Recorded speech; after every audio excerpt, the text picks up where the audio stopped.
Army जवान और साथ में जो हमारे सरपंच साहब हैं और साथ में जो पंचायत के सदस्य आए हुए हैं, साथ में हमारी जो ग्राम से आए हुए ग्रामवासी और मेरे देश का सुनहरा भविष्य, प्यारे प्यारे बच्चे, आप सभी का मैं हार्दिक अभिनंदन करती हूँ।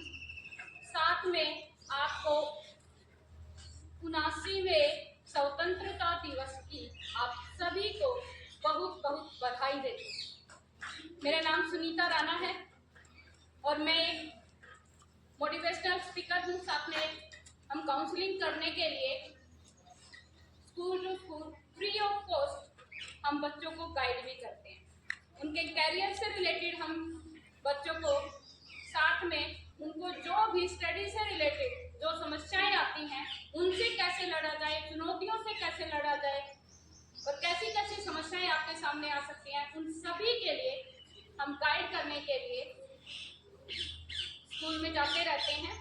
हमारे अभी जो सैनिक साहब यहाँ पे आए थे, जो भूतपूर्व सैनिक साहब हैं सारे, उन्होंने बहुत नया बताया है और मैं आप सभी को सब बहुत धन्यवाद करती हूँ। बहुत कुछ सीखने को मिला है और आपसे बेहतर हमें कोई और नया सिखा भी नहीं सकता।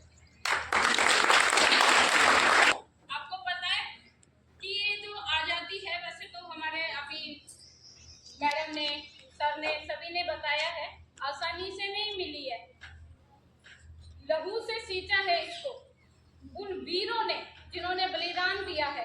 कहा जाता है ना कि बात ये हवाओं में फैलाए रखना, बात ये हवाओं में फैलाए रखना, रोशनी चिरागों की जलाए रखना, सदा हिफाजत करना उस तिरंगे की जिसको वीरों के खून से सींचा गया है, सदा इस तिरंगे को दिल में बसाए रखना।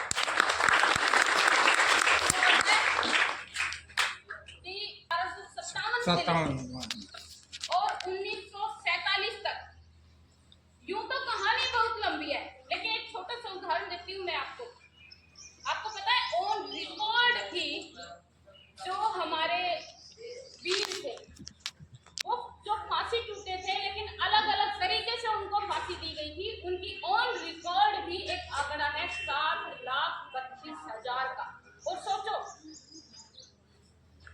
जो आंकड़ों में है ही नहीं, जिनका किताबों में ही नहीं नाम है, वो तो अनगिनत है। और हम उन्हीं वीरों की संतान हैं और आज हम चुप बैठी हुई हैं। उन वीरों का तो एक लक्ष्य था कि हमारे देश को हमें हर हाल में आजाद कराना है। हर तरह के अत्याचार उन वीरों ने सहे, फिर भी वो नहीं झुके। और हम क्या कर रहे हैं? हमारा केवल और केवल एक ही लक्ष्य जीवन का है, क्योंकि विद्यार्थी हैं तो विद्यार्थियों के लिए बात चल रही है। तो विद्यार्थियों का लक्ष्य क्या होना चाहिए? पढ़ाई करना। बिल्कुल, आपके लिए क्लैपिंग बनती है बेटा, वो आपके लिए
होगा।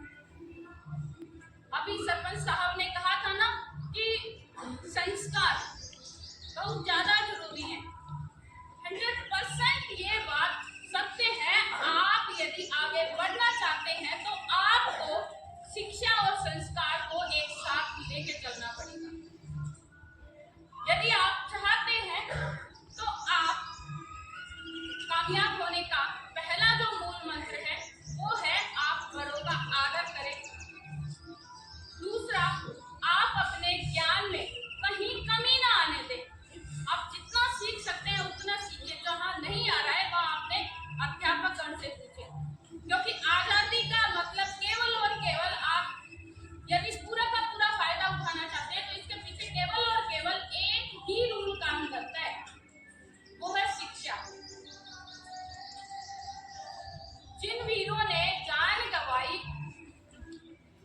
कोई बेचारे पढ़े लिखे थे, इन्हीं ने बीच में ही अपनी शिक्षा को छोड़ दिया था, क्योंकि उनका मकसद एक ही था, वो कुछ अनपढ़ भी थे, लेकिन उन्होंने अपने मकसद के लिए 100% अपने आप को झोंक दिया। अभी मान लीजिए प्यारे बच्चे हैं ना, तो हर किसी का कोई ना कोई सपना होता है। कोई डॉक्टर बनना चाहता है, कोई लॉयर बनना चाहता है, कोई IAS ऑफिसर बनना चाहता है। मेरा कहने का मतलब क्या है कि हर किसी का सपना अलग अलग है।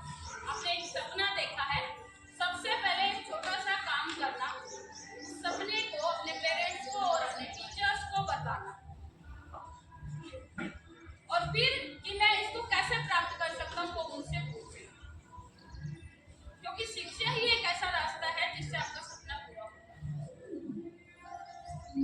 इसीलिए बहुत ज्यादा जरूरी होता है। आपको पता है आपके स्कूल के अंदर अभी मैम ने शिव तांडव करवाया था, है ना, और शिव तांडव हमारी शिक्षा के साथ साथ यदि चल रहा है तो आपके लिए जोरदार तालियां हैं, क्योंकि इन तीनों चीजों को एक साथ लेके चल रहे हो, और जहां ये तीनों चीजें एक साथ चलती हैं उस देश को, उन बच्चों को आगे बढ़ने से कोई भी नहीं रोक सकता। क्योंकि हमारे भारत के जो ऋषि मुनि हैं, उन्होंने जो ये मंत्र हमें दिए हैं, उनके अंदर एक ऐसा जादू है जो हमारे माइंड को, हमारी बॉडी को, हमारे पूरे एटमॉस्फेयर को पॉजिटिविटी देता है। और जहाँ कहते हैं ना कि हर जगह पे जहाँ यदि सिर्फ और सिर्फ पॉजिटिविटी होती है तो वहाँ अच्छा ही अच्छा होता है। और आप अपने टीचर से यदि शिक्षा के साथ साथ ये चीजें सीखते हो कि हम अपने धर्म का पालन कैसे करें, हम अपने देश की जिम्मेदारियों को कैसे उठाएं, तो आप 100% कामयाब हो जाएंगे, जिससे कि आपके अंदर भी एक नया जोश आए, क्योंकि आप देश का भविष्य हैं। और मेरे देश का भविष्य उज्जवल होना चाहिए, न कि नीरस होना चाहिए जिसके अंदर जोश है ही नहीं। मेरे देश को जोश की जरूरत है, और आपके अंदर यदि उत्साह है तो आप देखा ना कि हमारे जो देश के वीर जवान हैं वो अपने देश के लिए कितना डेडिकेटेड है, कितना समर्पण की भावना है। वो नहीं देखते हैं कि पीछे केवल मेरे को तो मेरा परिवार देखना है, नहीं, पूरा देश उनके लिए उनका एक ही परिवार है। वो नहीं कहते कि हमें एक जननी ने जन्म दिया है, वो कहते हैं कि देश के अंदर जितनी भी माताएं हैं वो सारी मेरी माएं, जितनी बहनें हैं वो मेरी सारी बहनें हैं।